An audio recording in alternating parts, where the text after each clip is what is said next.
지켜 보호하여 주시고 오늘 이렇게 주의 백성들이 함께 모여 주님 앞에 찬양드리며 예배할 수 있도록 이끌어 주신 은혜를 감사드립니다. 거룩하신 주의 앞에서 우리의 모습을 돌아볼 때 참으로 감히 그 얼굴을 구할 수 없는 자들입니다.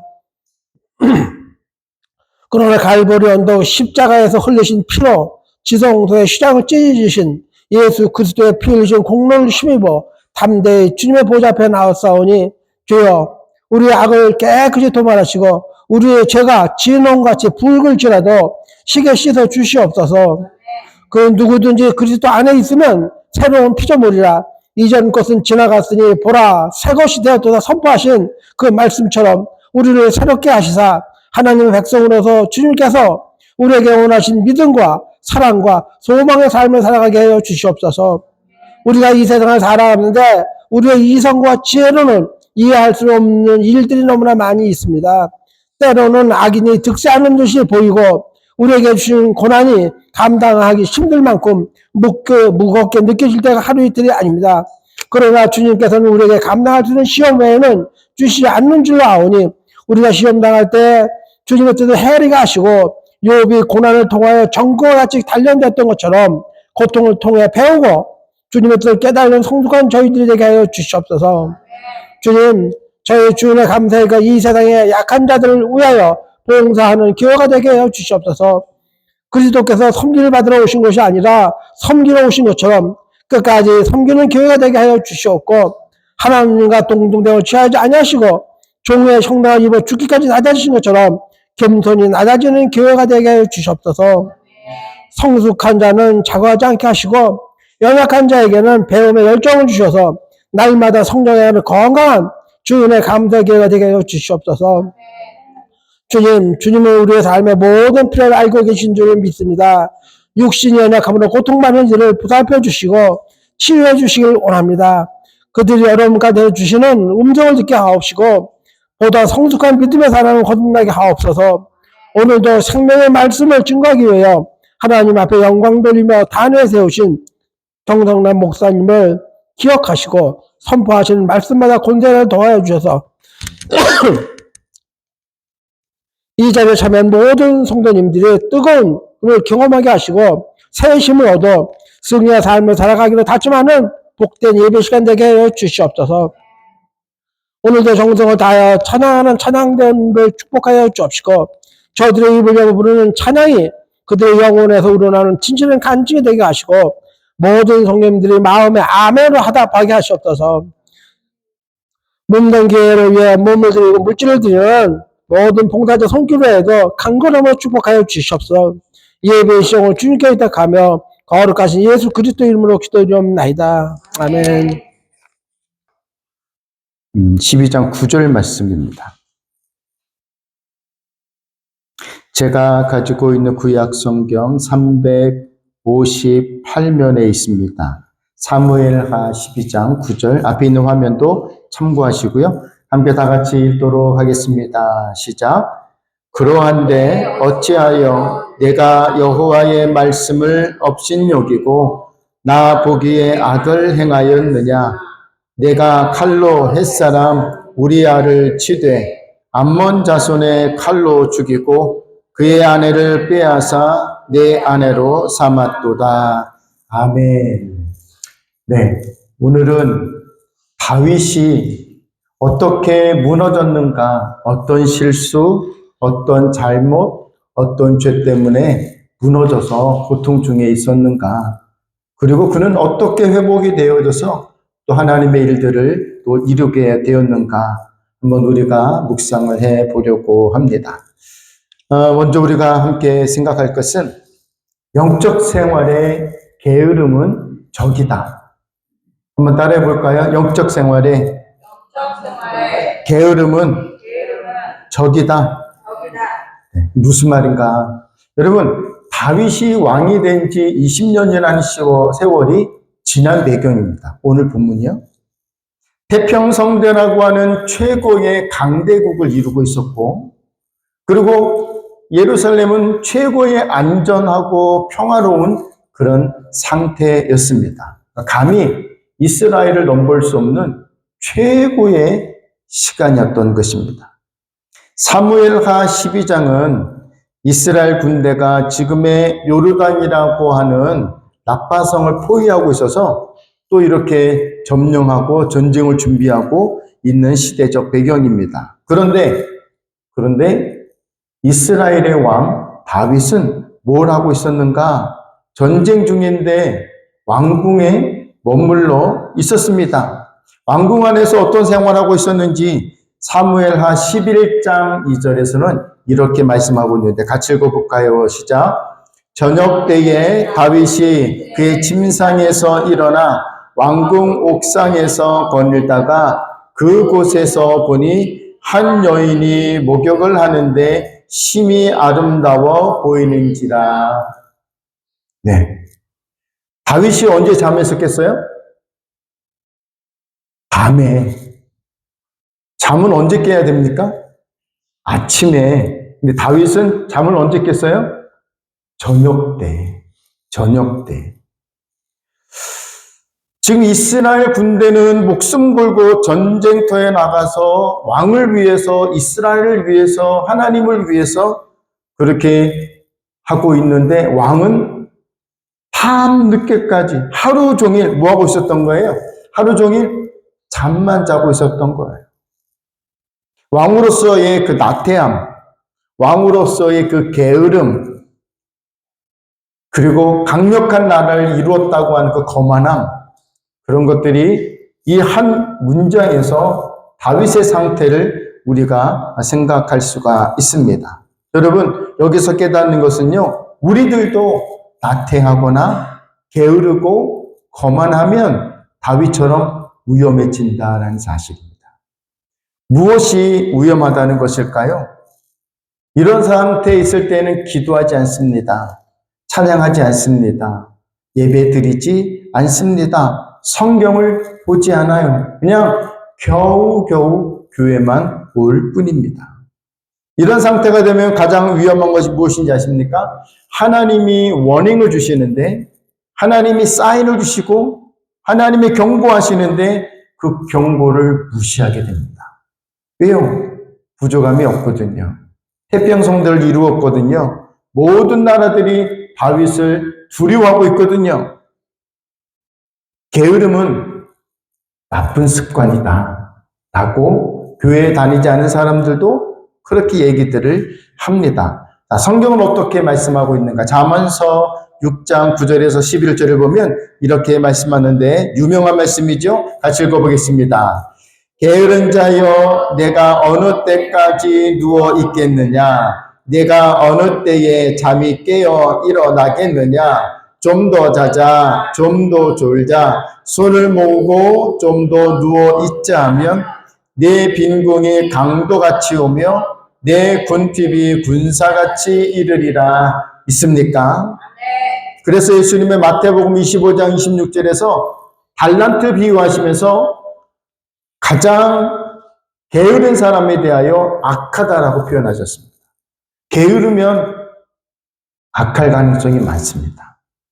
이것이 바로 우리가 성경을 통해서 볼 수 있는 다윗의 상태예요. 영적인 상태, 정신 상태, 육체의 상태인 것입니다. 두 번째로 생각할 것은 영적으로는 게으른 사람인데 죄를 짓는 데는 부지런할 수 있습니다. 웃기죠? 영적으로는 게을러요. 뭐 기도도 잘 안 하고 예배도 잘 안 드리고 핑계대고 뭐 그냥 빙강빙강 되는데 죄 짓는 데는 알아서 부지런합니다. 자, 사무엘하 12장 2절을 다시 보게 되면 저녁에 일어난 다윗이 왕궁 옥상을 걸어 다니고 있었습니다. 이때 무엇을 보게 되었습니까? 목욕하는 여자의 모습을 보고 아름답다고 여겨지는 그런 장면입니다. 자, 보니 한 여인이 목욕을 하는데 심히 아름답다예요? 아름다워 보였다예요? 아름다워 보였다 하는 것입니다. 이게 문제입니다. 여자가 그냥 아름다운 게 아니에요. 심히 아름답다 그랬어요. 심히 아름답다. 여기서 깨닫는 거는요, 죄는요, 신분, 나이, 직분 상관없이 옵니다. 많은 목사님들이 이 성에 무너지고 있습니다. 오늘날 굉장히 심각한 거예요. 왜냐하면 목사가 상대하는 사람들이 주로 여성이니까 여성하고 신방 다니고 여성하고 상담하고 이러다 보면 이게 굉장히 위험합니다. 또 차 운행해준다고 차 운행 가다가 그렇게 또 불륜을 저지르기도 하는 게 이게 오늘날 사실적인 모습입니다. 그러니까 죄는 상관없이 오는 거예요. 성경은 여러 곳에서 우리들에게 이렇게 경고하고 있습니다. 잠언서 4장 25절인데요. 같이 읽어볼까요? 시작. 내 눈은 바로 보며 내 눈꺼풀은 내 앞에 곧게 살펴. 시편 119편 37절입니다. 내 눈을 돌이켜 허탄한 것을 보지 말게 하시고 주의 길에서 나를 살아나게 하소서. 에베소서 5장 3절입니다. 음행과 온갖 더러운 것과 탐욕은 너희 중에서 그 이름조차도 부르지 말라. 이는 성도에게 마땅하니라. 고린도전서 6장 18절입니다. 음행을 피하라. 사람이 범하는 죄마다 몸 밖에 있거니와 음행하는 자는 자기 몸의 죄를 범하느니라. 아멘. 내일이 올림픽 폐막식이죠? 여러분 올림픽 개막식 혹시 보셨습니까? 보신 분 계세요? 네. 제가 한번 이 부분을 좀 설명해야 될 필요가 있는 것 같은데 이 개막식 영상이요 되게 위험합니다. 종교를 비난하고요, 기독교를 비난하고 있고, 그리고 성경을 무시하고 있고, 동성애를 지지하고 성을 지지합니다.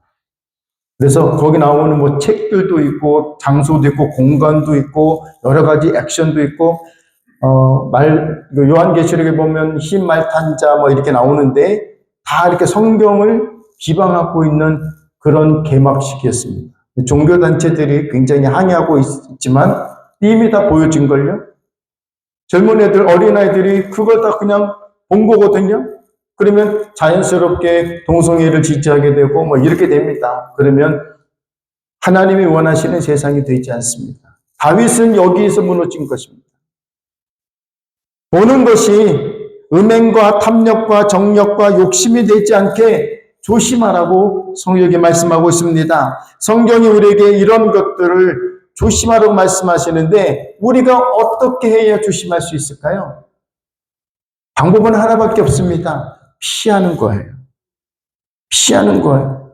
기도, 우리가 그만큼 이길 수 있는 힘이 없습니다. 말씀, 우리가 그런 걸 물리칠 수 있는 말씀의 힘이 연약해요.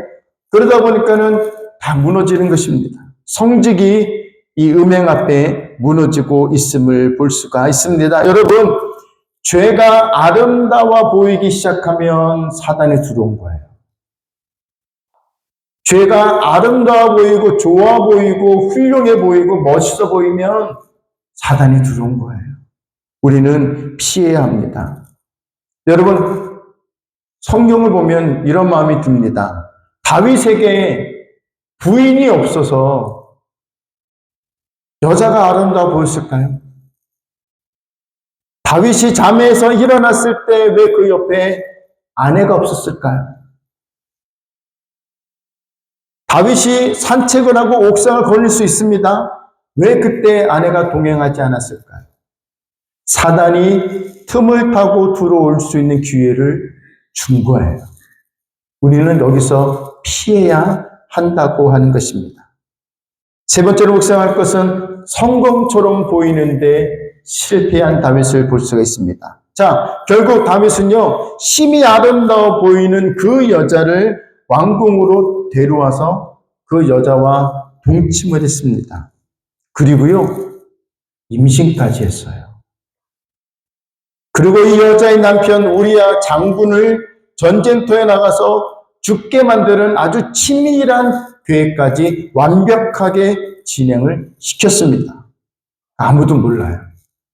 사람은 아무도 모릅니다. 다윗이 죽인 이 한 명의 우리야로 끝나지 않습니다. 그를 우리야를 따랐던 수많은 사람들도 같이 죽었습니다. 다윗의 이 계획은 굉장히 성공적이었습니다. 아무도 모릅니다. 그런데 다윗의 이런 행동에 대해 사무엘하 11장 27절은 이렇게 말씀을 하고 있습니다. 같이 읽어볼까요? 그 장례를 마침에 다윗이 사람을 보내 그를 왕궁으로 데려오니 그가 그의 아내가 되어 그에게 아들을 낳으니라.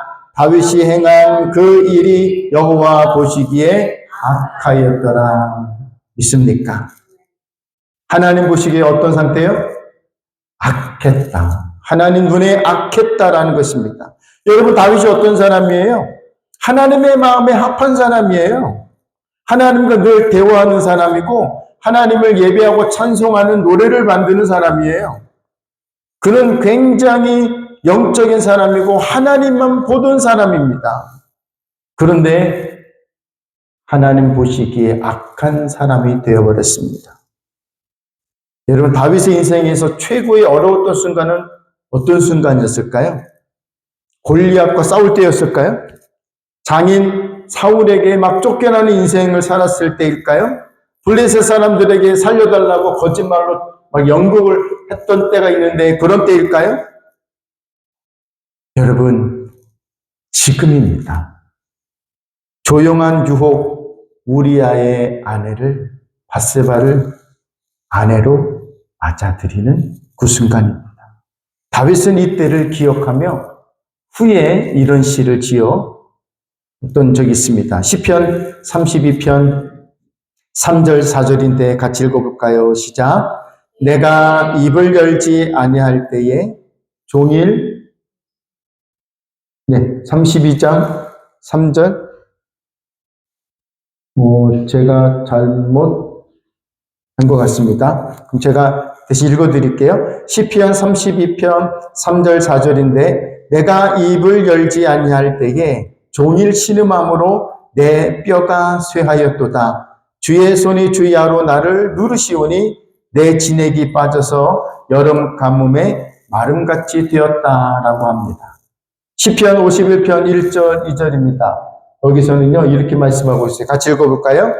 하나님이여 주의 인자를 따라 내게 은혜를 베푸시며 주의 많은 국률을 따라 내 죄악을 지워 주소서. 나의 죄악을 맑게 씻기시며 나의 죄를 깨끗이 죄하소서라고 자기가 지었던 이 음행의 죄에 대하여 하나님 앞에 그렇게 고백을 하고 있습니다. 여러분, 다윗은 이 죄악 이후로 기쁨이 사라졌습니다. 뼈가 마르는 고통을 당하고 있습니다. 이때 사무엘하 12장 1절을 보면 하나님께서 나단 선지자를 다윗에게 보내십니다. 자, 다윗이 결혼을 하고 그리고 하나님께서 나단 선지자를 보내는 그 시간이 1년입니다. 하나님이 1년 동안 다윗을 기다리셨어요.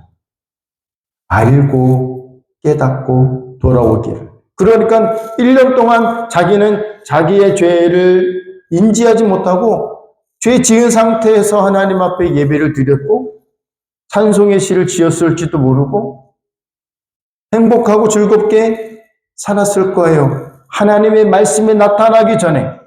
여러분, 오늘 말씀이 위대한 건 뭔지 아십니까?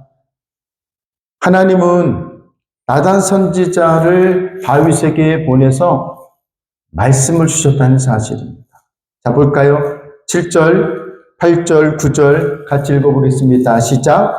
나단이 다윗에게 이르되 당신이 그 사람이라 이스라엘의 하나님 여호와께서 이와 같이 이르시기를 내가 너를 이스라엘 왕으로 기름 붓기 위하여 너를 사울의 손에서 구원하고 내 주인의 집을 내게 주고 내 주인의 아내를 내 품에 두고 이스라엘과 유다 족속을 내게 맡겼느니라.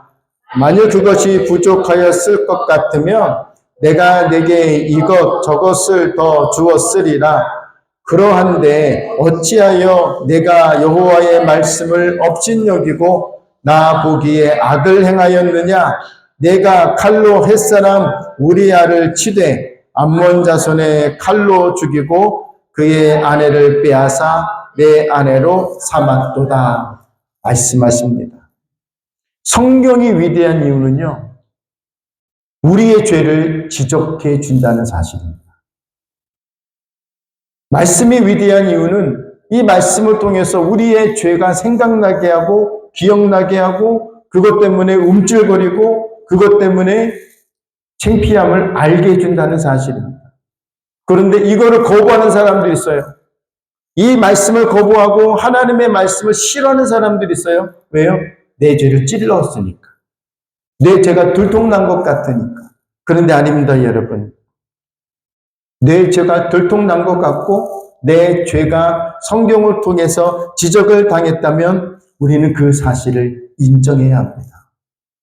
교회를 오래 다녔어도 목사가 되고 직분이 되고 할 수 있습니다. 그런데 내가 죄인이라는 사실을 모르면 예수님 만나지 못한 것입니다. 이렇게 말씀이 다윗에게 들려졌을 때 다윗이 어떻게 반응을 했습니까? 13절을 읽어볼까요? 13절입니다. 시작.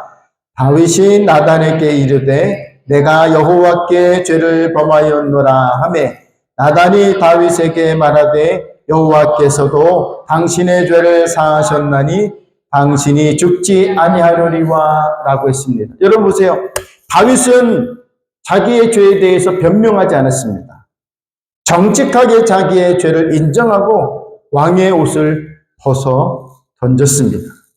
나단이 말씀을 전할 때 다윗은 정신을 차리고 내가 하나님 앞에서 누구인가를 본 거예요. 여러분 그것이 중요합니다. 내가 하나님 앞에서 누구인가? 라는 정체성을 우리가 알아야 합니다. 혹시 우리는 그러지 않습니까? 타인의 죄는 잘 보는데 내 죄는 잘 못 보지는 않습니까? 다른 사람을 비난하고 공격하는 데는 앞장서는데 나의 상태를 보지 못하고 있지는 않습니까? 우리는 다윗의 회개를 묵상할 수 있어야 합니다. 여기서 우리가 기억해야 할 것은 14절에 보니까 이렇게 다윗이 말씀하고 있는데 나단이 말씀하고 있는데 14절 읽어볼까요? 이 일로 말미암아 여호와의 원수가 크게 비방거리를 얻게 하였으니 당신이 낳은 아이가 반드시 죽으리다 하고 하나님은 다윗을 용서하셨어요. 다윗을 죽이지 않는다고 말씀하셨어요. 근데 14절에서 나단이 하나님의 말씀을 어떻게 전합니까? 그런데 당신의 아이는 죽습니다 라는 거예요. 여러분 죄는 용서받아요. 무슨 죄든지 우리는 용서받아요. 그런데 그 죄는 흔적을 남겨요. 없어지는 게 아니에요. 우리가 회복해야 할 것이 있습니다. 우리가 다윗의 범죄에서 분명히 알아야 할 것은 죄는 용서받지만 죄의 흔적은 남는다. 그래서 예수 그리스도의 피를 우리가 의지해야 하는 것입니다. 예수 피를 항상 우리가 덮어써야 돼요. 그래야 우리의 죄가 보이지 않는 겁니다. 여러 번 말씀을 드렸지만 언약궤, 법궤는 그런 의미가 있는 거예요. 법궤 안에는 뭐가 있어요? 사람들이 이스라엘이 지은 죄의 세 가지가 들어가 있습니다. 하나님의 권위를 무시하고 말씀을 따르지 않냐며 이런 여러 가지 악행들이 법궤 안에 들어가 있어요. 그 증거물이에요. 그런데 이 법궤가 위에는 항상 어린 양의 피를 담아놓게 되어 있습니다. 그래서 어린 양의 피가 없으면 그 죄가 보인다는 뜻이에요. 그래서 항상 어린 양의 피를 법궤 위에 덮어놓고 있는 거예요. 있는 것입니다. 그런 기능이 법궤 안에 있는 거예요. 우리가 우리의 죄를 가려야 되는 거예요. 용서받았지만 여전히 우리 죄는 있습니다. 이 하나님께 보이지면 안 돼요. 그래서 예수를 의지하고 예수 피를 의지하고 보혈을 우리가 의지해야 하는 것입니다.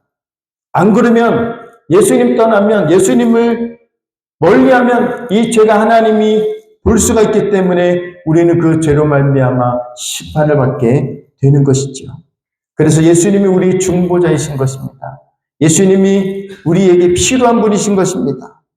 그래서 우리가 회복해야 할 것은 첫째로 기도입니다. 12절부터 16절을 보면 아이가 죽는다는 말에 다윗은 아이를 살려달라고 7일 동안 하나님 앞에서 금식하고 밤새도록 땅에 엎드려 기도했다는 말씀입니다. 17절을 보면 주변의 신하들이 왕의 건강이 해칠까봐 이제 그만하셔도 됩니다. 하나님 용서하셨잖아요. 그러니까 일어나세요. 이렇게 권면을 합니다. 그런데 다윗은 계속 엎드려 기도했던 것입니다. 여기서 묵상하게 되는 것은 여러분, 기도는요, 회복의 시작입니다. 기도하면 회복이 되는 것입니다. 그리고 둘째로는 우리가 회복해야 할 것이 예배입니다. 예배. 20절을 보면 7일 동안 금식하며 엎드려 기도하던 다윗은 아이가 죽자 슬픔을 그치고 성전에 들어가 예배를 드렸다라고 했습니다. 간절히 기도했지만 응답이 되지 않았어요. 아이가 죽어버렸습니다. 이때 다윗은 하나님, 왜 내 아이를 죽였습니까? 불평하지 않았습니다. 원망하지 않았습니다. 그는 울음을 그치고 슬픔을 그치고 금식과 기도를 그치고 성전에 들어가 하나님을 예배 드렸습니다. 여기서 예배에 대해서 잠시 묵상을 해보며 예배는 기도 응답과 상관없이 하나님께 하는 것이다라는 거예요. 믿습니까? 우리의 기분과 상관없이 하나님 앞에 예배 드려야 되는 거예요. 기분 나쁘면 예배 안 드리고 기분 좋으면 예배 드리고 찬송하고 이거는 아니라는 거예요. 다윗은 우리에게 그걸 보여주고 있습니다. 하나님이 다윗을 통해 우리에게 알려주신 게 그겁니다. 기도 응답과 상관없이 내 기분과 상관없이 내 상황과 내 어떤 일들에 상관없이 우리는 무엇을 해야 한다고요? 예배 드려야 하는 것입니다. 하나님의 이 사건을 통해서 영적으로 게으르고 나태하고 거만해진 다윗을 깨우려고 하시는 거예요. 그리고 그를 회복시키시려고 다시 기도의 자리, 예배의 자리로 불러주신 것입니다. 사랑하는 주의 감사교회 성도 여러분, 우리가 죄 때문에 심판받지 않는 것은 하나님의 자비와 사랑 때문입니다. 이 하나님의 사랑과 자비가 매일매일 새롭게 다가와야 되는 것입니다. 믿습니까? 어제 내가 범죄하고 실수해도 오늘 하나님을 새롭게 만나야 되는 거예요. 그래서 여러분에게 매일 아침 묵상을 들려드릴 때 그 묵상을 통해서 계속 하나님이 나를 무엇을 새롭게 하시는가를 알고 깨닫고 감사하며 기도하는 우리가 될 수 있기를 바랍니다. 하나님은 우리가 그래서 회복되기를 원하세요. 성적인 범죄에 저지를 수 있습니다. 순간 실수를 저지를 수 있습니다. 인간은 완벽하기 때문에 모든 죄에 널려 있습니다. 열려 있어요. 그러나 하나님은 죄 지으면 하나님께로 오라는 거예요. 그래야 회복되고 그래야 치료가 될 수 있기 때문에 말씀을 주고 있는 것입니다. 하나님이 이렇게 말씀하시는 것 같습니다. 내가 있으니까 괜찮아. 일어나. 나에게 다가오렴. 믿습니까? 마태복음 11장 28절에서 예수님이 이렇게 말씀하셨죠. 같이 읽겠습니다. 수고하고 무거운 짐진 자들아 다 내게로 오라. 내가 너희를 쉬게 하리라. 할렐루야. 스스로 용서할 수 없을 만큼 큰 죄를 지었을지라도 하나님은 이미 십자가에서 다 용서하셨습니다. 앞으로 우리가 짓는 죄도 다 용서하셨습니다. 우리의 입술로 우리의 죄를 고백하고 연약함을 고백할 때에 하나님은 우리를 안아주시고 품어주시고 괜찮다라고 말씀해 주실 것입니다.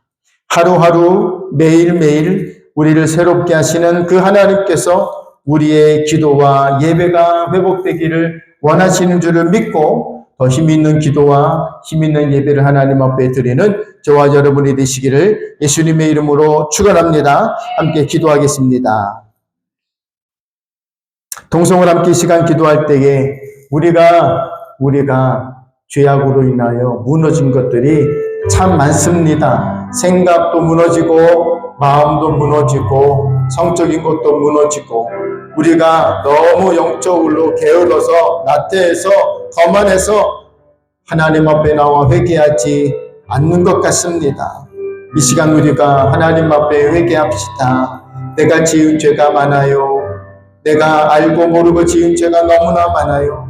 죄를 지었지만 그게 죄인지 알지도 못한 상태로 우리가 살아갈 수도 있습니다. 하나님, 이 시간 우리의 모든 죄를 용서하심을 감사하고 하나님 열심히 하나님을 예배하고 기도하는 일들을 힘쓰게 하시고 역시 우리를 용서하시는 그 하나님 앞에 감사함으로 다가가는 우리가 되게 달라며 합심해서 주님을 힘차게 한번 부르고 동성으로 기도합니다. 주여 아버지 하나님 우리가 연약해서 죄를 지었습니다.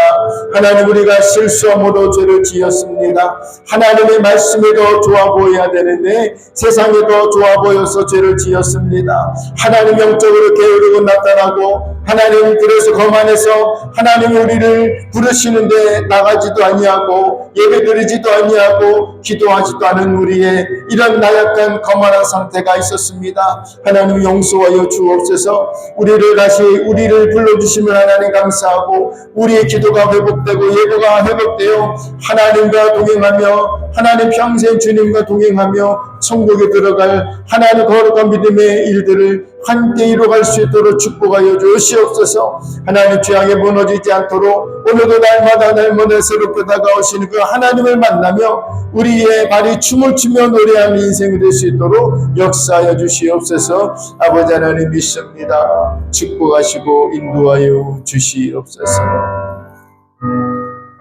아버지 하나님, 세상이 많이 무너져 내리고 있습니다. 하나님의 말씀이 많이 막혀 있습니다. 은혜가 막혀 있습니다. 그래서 죄를 지어도 그것이 죄인지를 모르는 세상이 되었습니다. 성경은 우리들에게 죄인이라고 말씀하고 있고 그것이 죄라고 지적하고 있습니다. 그래서 성경이 위대하고 성경을 들어야 하며 말씀을 나누어야 되는 줄 믿습니다. 하나님, 오늘도 우리가 죄를 지적받았다면 하나님 앞에 무릎 꿇고 기도하며 회개하는 우리가 되게 하시고 하나님과 영적 관계가 회복되어져서 부지런히 천국 가는 길을 달려갈 수 있는 우리가 되게 하여 주시옵소서. 예수님의 이름으로 기도하옵나이다. 아멘. 난 무엇과도 주님을 바꾸지 않으리. 다른 어는 우리 구주 예수 그리스도의 은혜와 아버지 하나님의 만극하신 사랑하심과 성령님의 감화 감동 충만 역사 교통하심이 다윗을 통해 회복하시기를 원하시는 하나님, 같은 은혜와 같은 복을 우리에게 도와여 주옵시고 하나님을 예배하며 하나님을 기도하는 그 모든 일들이 회복되어져서 관계 회복을 힘써가기 위해 오늘도 주 앞에 엎드린 박백성들 위해 주의 성령의 역사하시고 인도하여 주옵시기를, 우리의 자녀들 진학, 진급, 결혼, 출산 계획하는 모든 범사 위에와 땅끝까지 이르러 복음을 전하는 선교사님들과 그들의 가정과 자녀들 위에, 분단되는 남한과 북한의 백성들 위에, 이 땅에 전쟁으로 신음하며 고통하는 백성들 나라들 위에 이제로부터 영원까지 함께 없시기를 간절히 축원하옵나이다. 아멘. 아멘. 아버지 역사하시고